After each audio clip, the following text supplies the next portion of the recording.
توصل. ينشق قصة الطوفان. هذه قصة الطوفان ين الطوفان ين فلد.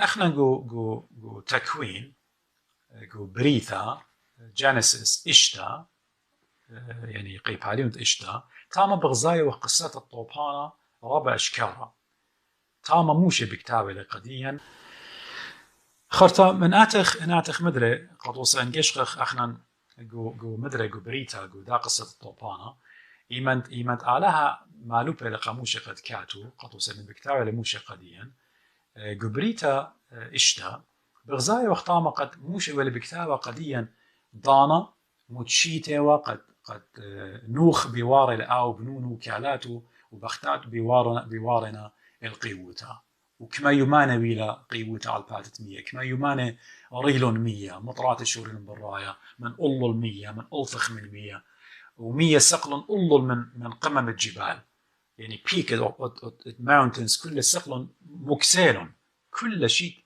كل رقم كاتولا قديا غداشيتا قرشلا خرطة برزة بوايلة يعني مدبتاوي خلدنا أساطير مودينا بكتابة قديا أن ليجندز أن ميثس موينا بكتابة قديا سومريين بابليين آشوريين مارينا كل يومان الطوفان أي وقت شوا يومانه شوا يومانه كما تري مطرات الأسقي القمم الجبال هجدان الأسقي تاما يعني كتابة قديش غالوبا إلى كل من دي دقائق دانا وربابا وشركة خرطة احنا ننقشقخ يعني بخبصلة اخت ان آلها ايمان مرقة موشي قد كاتو يعني اخت ان موشي ولا تيوة خا فيديو ماسقة مرخلة ولا تيوة بغزايو لمودي الواية وبكتابة له سبب قامودي وخط قدشة لمالوبة قاموشي قد كاتو موشي ليلة بكيبو بكتابة وخط قدشة مغزويو له بمارو له موشي بكتابة له على طول السينة يربي يمانة ويلة تاما بكتابة له موشي ماسخ أمرخ بدوزوتا إيوا أخا آي ويتنس يعني إيوا شاهد عياني يعني بأين تجانو بغزايوة وكل من دي بشكل شابيرة بكتابة لا أخذنا ليجندز أخذنا أساطير ميثس يكتولون باس الطوفان موديوا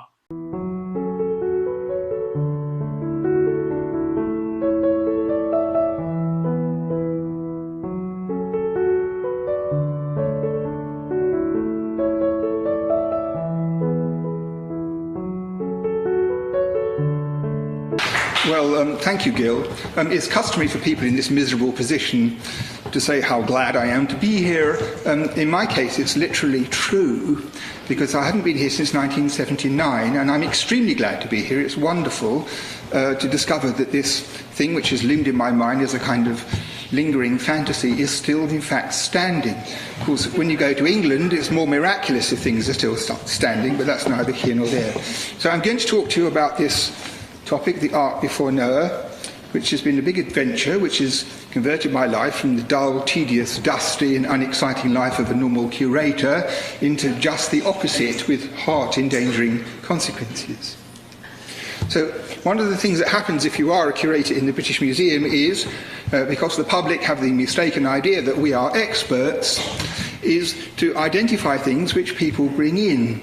And they always make a lot of fuss about how interested they are when you tell them that it's Middle Bronze Age or Late Iron Age or something of this sort of technical side, because what they really want to know is how much they're worth. And we are forbidden by the trustees from ever referring to this matter, so we are experienced in dealing with all sorts of drama.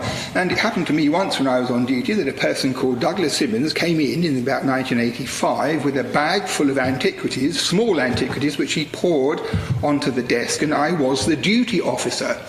And it contained some coins, a couple of lamps, a bit of Chinese stuff, a couple of shabtis, and a cuneiform tablet. Well, it might not surprise you to know that I picked up the cuneiform tablet first.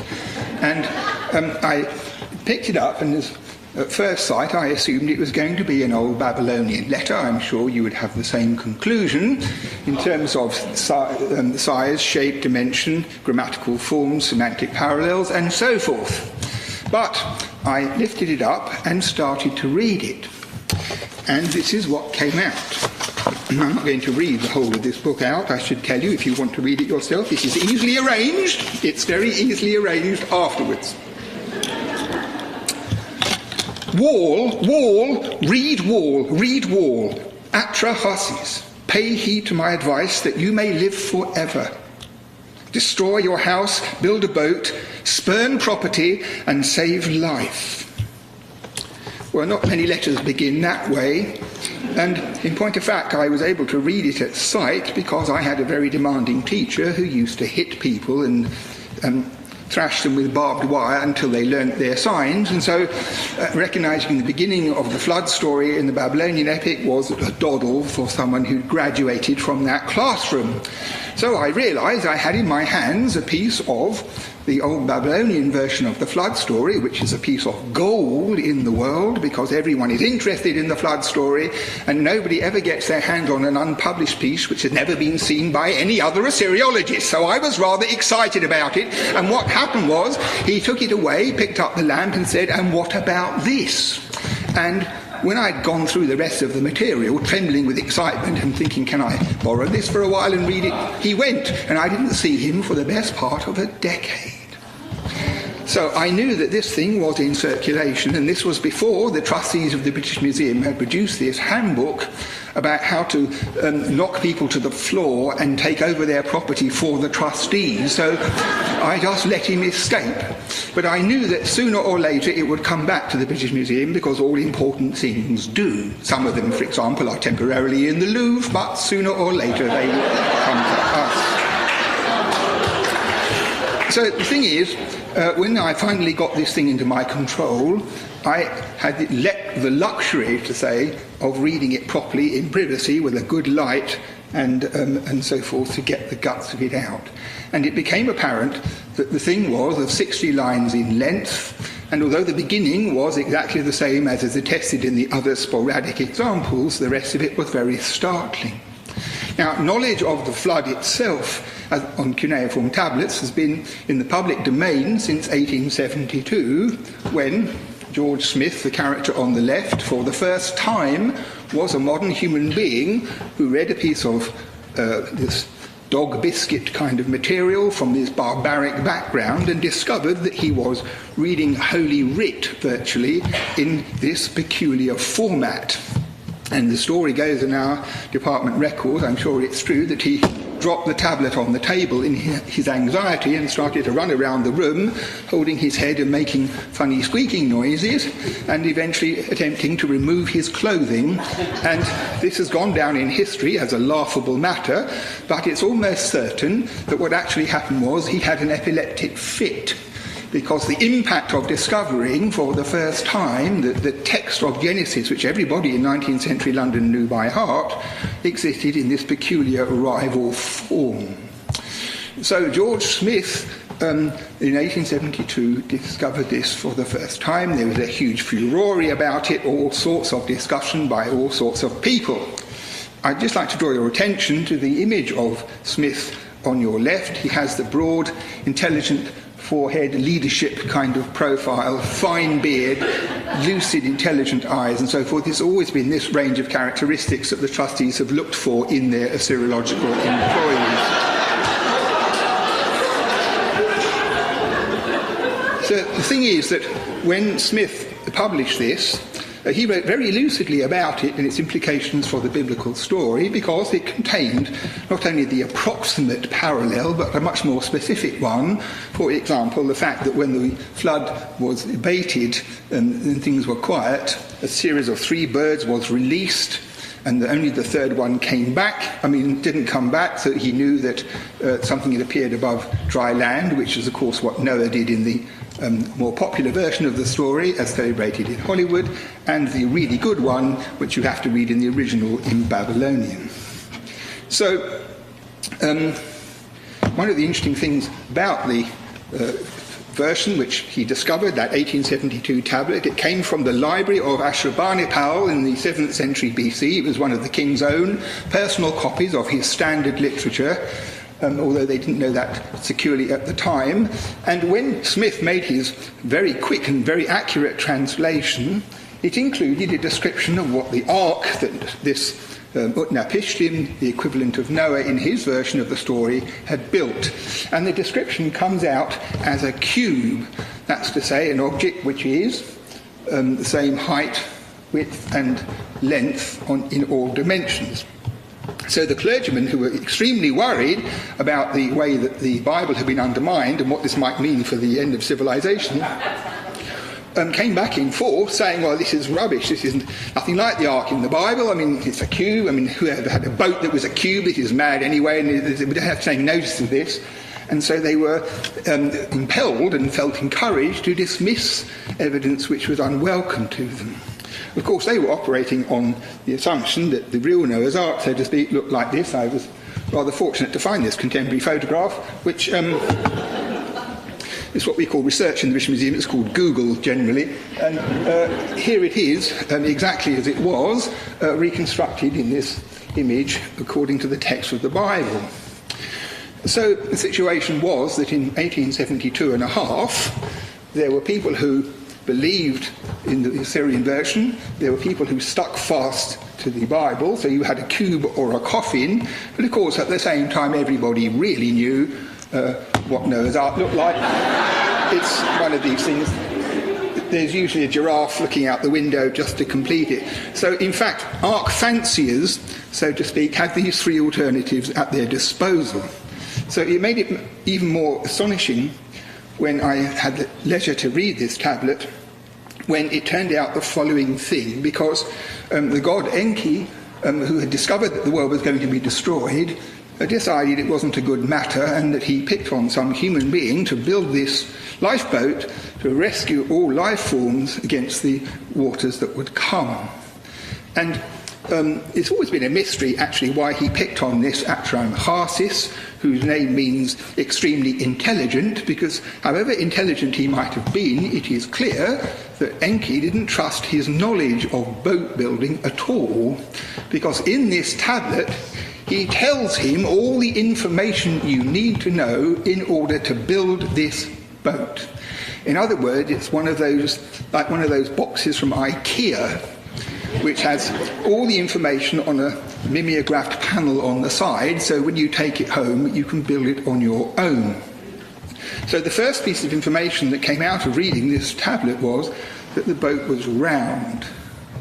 And I'm fairly secure about most words beginning with K, because I worked on the K volume, so I felt that the word Kipatu was under my belt, but I thought I'd make absolutely sure that I hadn't misremembered it, because round boats are not something you tend to encounter in your normal life, until you remember, of course, that riverine communities all over the world have used round boats, which we called coracles, and which in Arabic are called guffa, and that in ancient Mesopotamia they certainly had boats like this, and it suddenly became a rather intelligible picture that for an old Babylonian poet who lived when he wrote that tablet in about 1800 BC, so it's 1,000 years older than the Assyrian version, in writing about the story, conceived of the ark in question, the boat to save lives, as a round coracle boat, as people built on the sides of the river.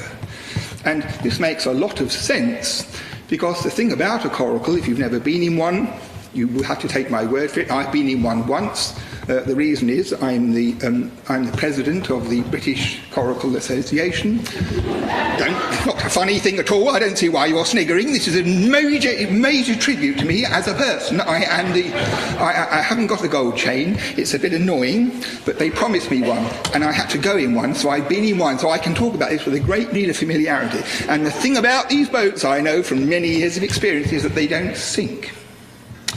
And if you've got the job of collecting up all these male and females and putting them in a boat, it doesn't have to go from Portsmouth to New York. All it has to do is float. And the coracle doesn't have a front or a back, it just floats, and they float beautifully. So that is why the poet who wrote this story, trying to visualize the thing in a realistic way, decided it was going to be a giant coracle. It certainly was going to be a giant coracle. The surface area of the plan is given, it's 3,600 square metres, so bigger than this room. And in this IKEA list of instructions, he tells him of the materials he will need, that's to say, the rope, which is wrapped around to build the body of the boat, the ribs made of wood, and the bitumen to coat it inside and out to make it waterproof. He not only tells him he will need these materials, but he actually tells him how much of them he will need in order to complete the job. So this is where it becomes something very remarkable. So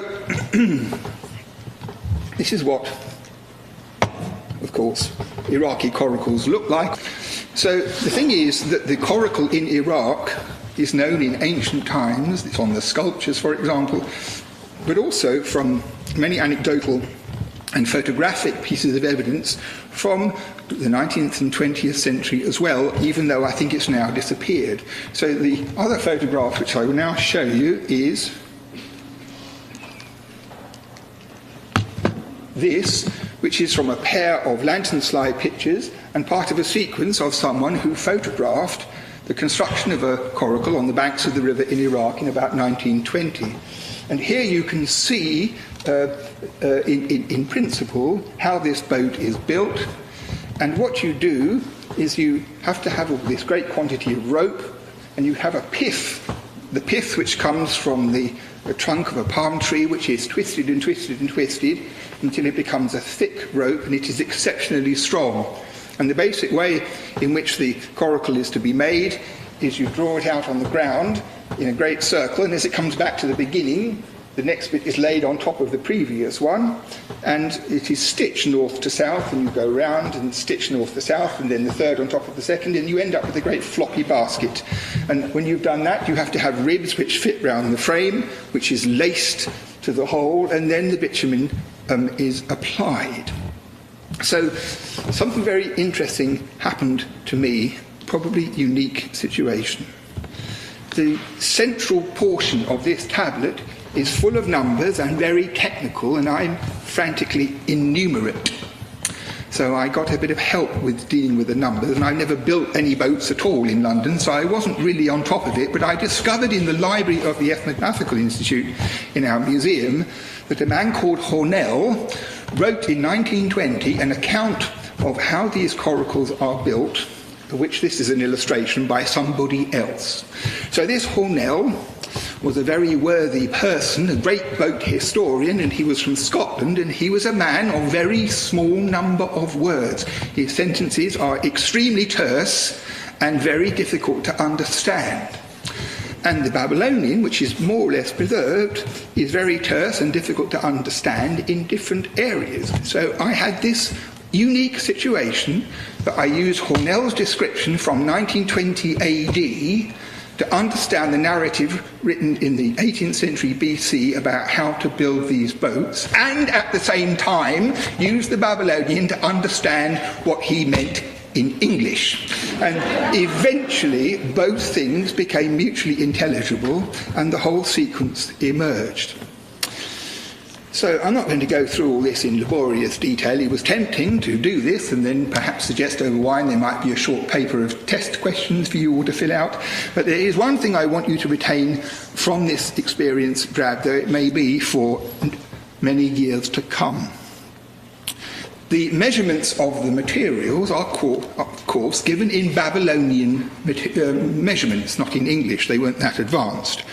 So when it came to the rope needed to wind round to make this boat, this god Enki explained to Atrahasis that he would need 14,430 sutu measures of rope in order to build this boat.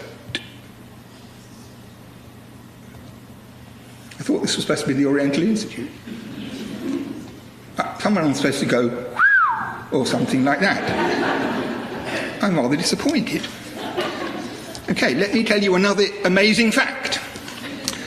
I decided I couldn't cope with the maths on this tablet, so I did what people in my position normally do, which is look in the yellow pages for a cheap Nobel Prize winner in mathematics. And I got this fellow to come over, and I explained that we had these measurements, that the rope length was given at 14,430 sutu, And we knew that the area of the boat was 3,600 square metres and that the walls are 7 metres high. And we also knew that traditionally to build these boats, the rope is about a finger thick, half a finger thick. So we have, in other words, all the dimensions available for a mathematical genius to work out if we were going to build this boat of this size using this material, how much we would really need. Are you with me? Superb. I'll just refresh your memory. The divine instructions specify 14,430 sutu. And this mathematician... Thanks. Extra wine afterwards. So, this mathematician, and he did it several times, I used to do it several times and get it wrong each time, but this guy got it right each time. It was rather interesting. When he calculated what we would actually need using a whole bunch of mathematical theorems, which are incredibly bewildering to me, it came out at 14,624 sutu. In other words, 527 kilometres. So if this were England, I would say this rope goes exactly from London to Edinburgh, and the difference between the specified measure from heaven and the calculated measure worked out by a mathematician is less than the distance from London to Watford. Or to put it in American terms, Chicago to Minnesota, and Chicago to Minnesota minus about 32 sutu. You can work that out for yourselves. But the point about it is that the difference is A, minimal given the length, and secondly, cannot be coincidence. So one is forced to accept that embedded in this poetic narrative, the data which was given, as it were, from heaven, as it were, to man to use, was realistic and predicated on real boat building. This is a very remarkable thing, and it's also remarkable to note that people who made these boats by the side of the river did the same thing from 1800 BC till the middle of the 20th century AD, meaning that the coracle is a perfect construction. It never needed improvement, it never needed adjustment. Once it had come into being, it just went on in the world. Also interesting. So, something funny happened to me. I'm sitting on top of this stuff, it's full of amazing excitement. It turns out there's no narrative, it's just speeches, one person to another, unlike any other Mesopotamian text. It turns out that the animals went in 2 by 2, which we knew from the Bible, not from cuneiform, and a million other really marvellous things. So I'm having a lot of excitement about this, and a lady comes in who works for the Guardian newspaper about 3 weeks before Christmas and says to me, anything new in the tabs business, which is the way journalists talk in Britain? Nothing special, except that I've got the blueprint for how the Babylonians built their ark in the old Babylonian period. Oh, really? And so she asked me all sorts of questions, and just before Christmas, this came out in the newspaper.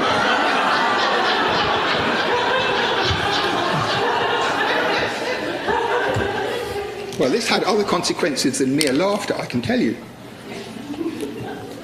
I had a large number of phone calls, mostly from this country, from television producers who said, "We got to make a movie!" like that. And sometimes they called it a documentary. If they knew the full word, I'm not sure. Anyway, this trustee's manual I explained to you about before has taught all curators to have nothing to do with documentary makers, because documentary makers all tell lies. And it's always been our policy to sup with a very long spoon when it comes to anything to do with being in a documentary film, especially if it's something to do with the Bible. Because what happens is they make a recording and they go away, and in the editing process they miss out certain words, like not. And so you find yourself on stage talking stuff which is diametrically opposed to what you either said or what you believe. So we're all a bit sceptical about these things, but turned out in the end that a rather interesting person approached me and said, "We've got to do a documentary about this." He was an Englishman, which helped. And I said, "I'm prepared to do this. It would be an adventure," because what he wanted to do was to build this boat on the basis of the data, because the data made everybody think, well, you could build this boat. So we thought, why don't they do it? They're rather clever in that kind of way. So all they had to do was raise $100 million and we would do it. So I said, I'm happy to do this, only I'd like this to be one of those documentaries, unusual documentary, where we tell the truth about everything. See? Tell the truth. Kind of long silence. Hello? What? I don't think any of my colleagues has ever had that idea before. What an interesting conception to work with. And I wanted to be all over this film and to run it. I wanted to do the score, the lyrics, not to mention the film angles, everything about it. I had this documentary in my hand, it would have been a masterpiece, but actually when it started, they kept me down in the most depressing way. So they got the money together and they decided we couldn't build it in Iraq for obvious reasons, and after a lot of time and investigation, they settled on building it in India, in southwest India, in the state of Kerala.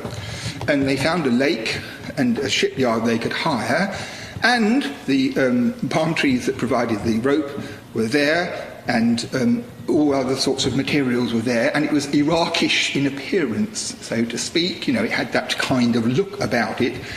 So they got together a very serious team of the three ancient boat builders and a team of workmen, and for 4 or 5 months in India they built this boat.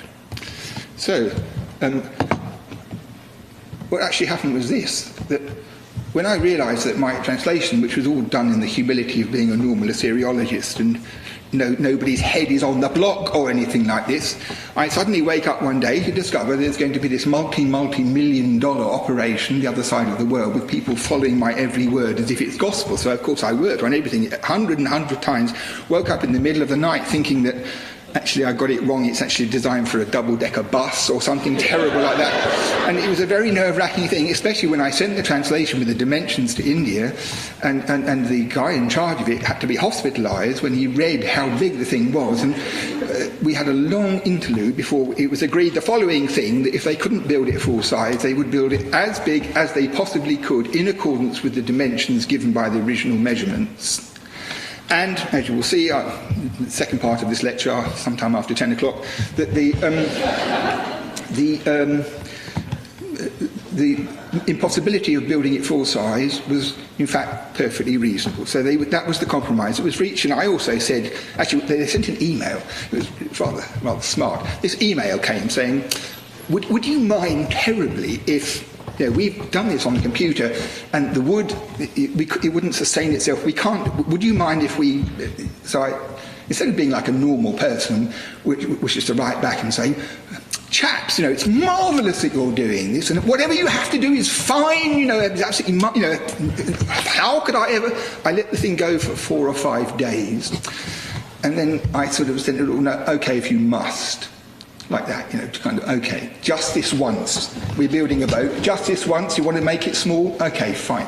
And I discovered afterwards that was a brilliant piece of strategy. Remember this if you're ever in the process of making a documentary film with other people. That's the way to do it. Go out of your way to be a bastard. So I've got marvellous images which were taken when this boat was being built. Really fantastic photographs. And I brought you only a few to give you an idea. But here you can see the chaps who are starting to coil the material which is already in this very thick snake-like rope at the very beginning of the process of making the bottom, which they will then go round and round and round until they've got the whole boat. And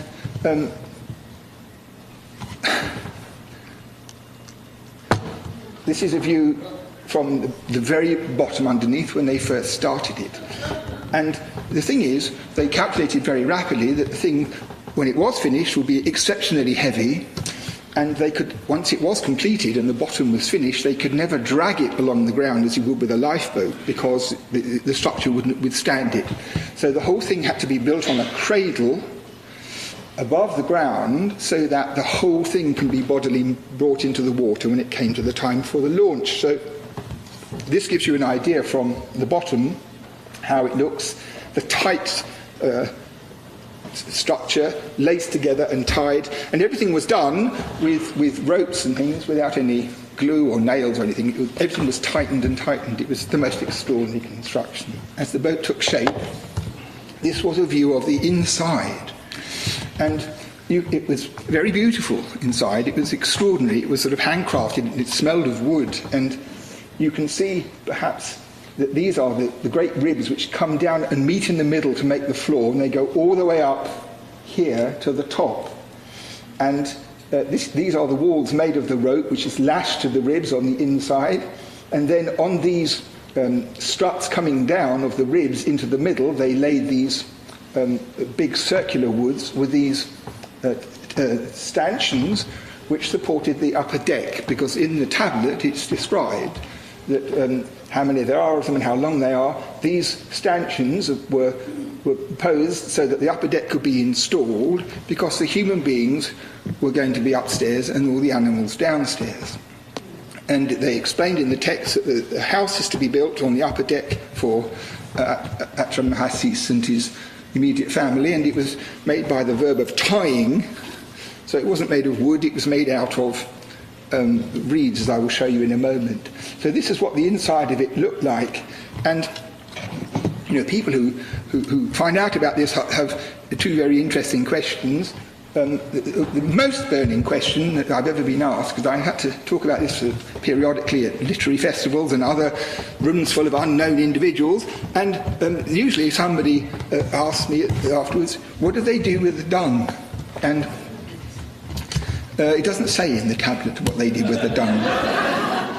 So if anybody's anxious about it, I'm really sorry, but I don't know either. But the interesting thing is that this is built literally like a wedding cake from a recipe, and this structure is how the Babylonian tablet conveyed the idea of it.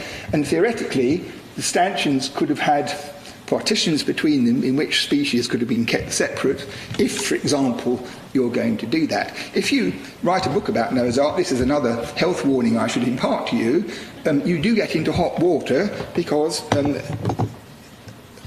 lots of people believe in it, of course, and lots of people have very serious questions like, wouldn't it sink with all the animals? And it's an interesting thing, this. Lots of discussions of this on the internet, which are absolutely insane in every other particular, discuss how difficult it would be to have a boat with all these heavy animals in. But the point is that when the Babylonians said all the animals, they meant all the animals that they knew. They didn't mean all the animals they'd seen on television.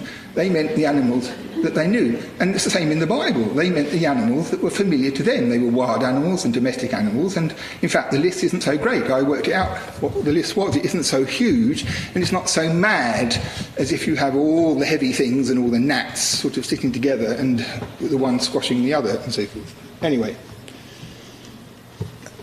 Now, when they built this boat in Babylonia, if they did really build it, they had the world's best quality bitumen in abundance, because it bubbles out of the ground like a spring and has been used for waterproofing since the beginning of time. And when Iraqi bitumen is applied to a boat or a wall or some other material, when it goes hard, it is impermeable, and if you renew it now and again, it will last forever. And we were expecting to get a tanker full of Iraqi bitumen brought to India to do this job. And the careful exercise of discipline about cultural property in Iraq included carcinogenic petroleum kind of productions, and they would not allow a single drop of Iraqi bitumen to leave the country. So at the last minute, we had to get Indian bitumen. This is not something I would recommend. I hate to say this, but it's on the black market, which means there's no quality control. And the thing about Indian bitumen is this, that whatever you do with it, it comes off. So these poor blokes in an unbelievably unpleasant environment, extremely hot, were constantly applying this stuff and patching it and applying it to try and coat it entirely in bitumen. And it was a much more exhausting and unpleasant task than it would ever have been in antiquity. So this here is a photograph which shows my dear colleagues, and I have to get this right. The guy in the hat is a man called Tom Vosmer, and he is the kind of grand old man of archaeological boat reconstruction. And then, if I get this correct, Eric is the one in the dark blue shirt who is his best student, and Alessandro is his other best student. And Alessandro lived on this site for about 4 months with the workmen and ran everything. And this is me, obviously, with them when it was ready to launch. So I told you I wanted to run this film from beginning to end, and they wouldn't let me anywhere near it. And they actually only allowed me to go out for the last 2 days before the launch. So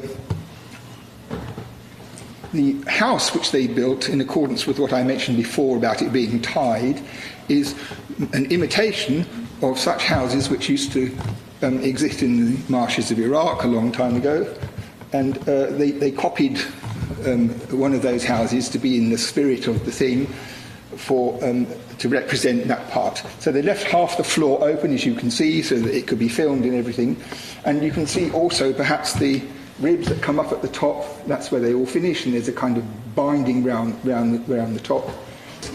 Through the clearing, turn the corner, and I see this boat. This is not a very dramatic photograph of it, but when I saw this boat, it was unbelievably exciting and marvellous, because this thing was a beautiful boat, a ship, a definite she. It was black and sombre, and it looked like an antiquity. It didn't look like it had just been built. And it was all there from this stupid bit of clay in the British Museum, the other side of the world, come into existence. So it was impossible to simulate reaction. It was all I could do not to burst into tears. It was unbelievably marvellous for me. This is what it looked like close up. The really intrepid and heavily insured crew members were on board, and the rest of us had to stand back. And these are two of these people who have never heard of the expression health and safety. It's marvellous to meet people who've never heard of the word health and safety. So gradually moving the thing into the water, and eventually it went into the water, and that's what it looked like. So exactly, what a nice noise. So look, the thing is this. A real coracle would be about that big. I mean, a normal functional coracle in Iraqi waters, so that gives you an idea. It's slightly bigger than normal. And the interesting thing was that one of the cooks had given us all sandwiches in case we were never seen again, and we put the sandwiches in this little house while we all got on with walking round and leaning over the siding and making noises. And when we went to have a sandwich, there were millions of ants on them. So this is the truth about the flood and the ark. That the one species you don't have to worry about is ants. Yeah, something important. You see, there are clouds in the sky. Now, the fact that they built this thing in secret was not an accident. They had sworn all the workmen to secrecy because they didn't want tourists coming and getting hurt. And half the tourists were Hindu and half were Muslim, and they worked together for many years on many projects, and they faithfully did not tell anybody about it. So on the day of the launch, the sky had these immensely threatening storm clouds, and everybody thought this was my doing. And this became clear because when the work was finished, the workmen all wanted to be photographed next to me. So I don't know, there were 40 or 50 of them, and they were all different sizes and dimensions. So it was a sort of up here, and then it was down here, and all the variations of it, all next to these chaps one by one. And when we were going home on the plane, I said to one of the film crew, you know, I was very touched by that display at the end of the whole operation. They'd been working for so many months, and they were so friendly to me and so warm. And I said, you know, I'm used to being a tremendous social success wherever I go, but I did think that was a bit surprising. And this guy said, well, there's nothing about that at all surprising. He said, they all thought you were a descendant of Noah.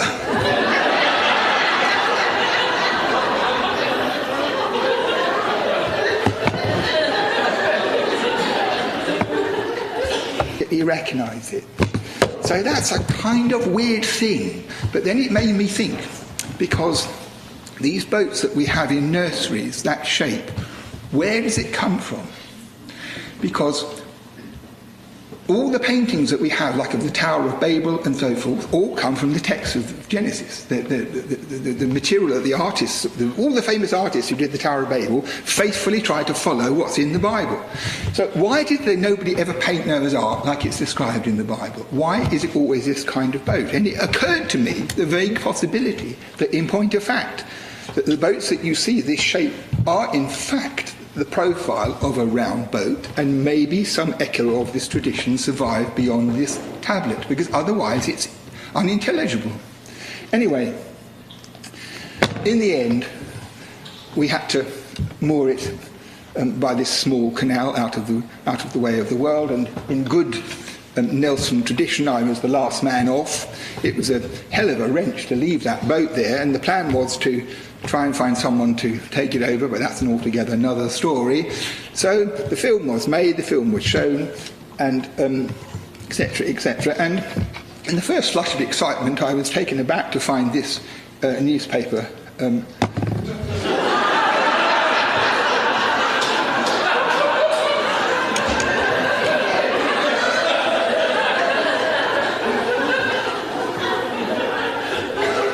Actually, these newspapers have even more startling things than that. But that's pretty good, I think.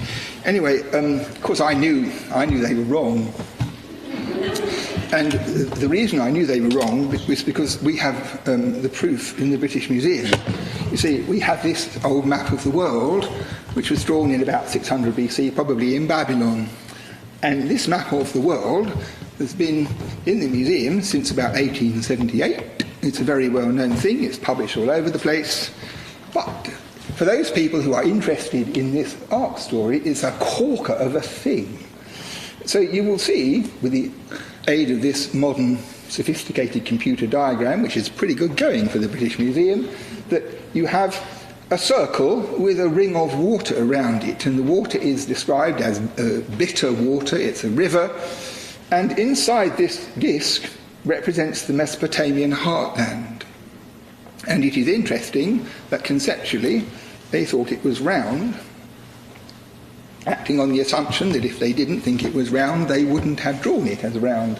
So here we have the Euphrates River, and this is the Persian Gulf, and this is Babylon straddling the Euphrates, and there are these various circles with inscriptions in, which are mostly towns in Iraq or sometimes tribal names.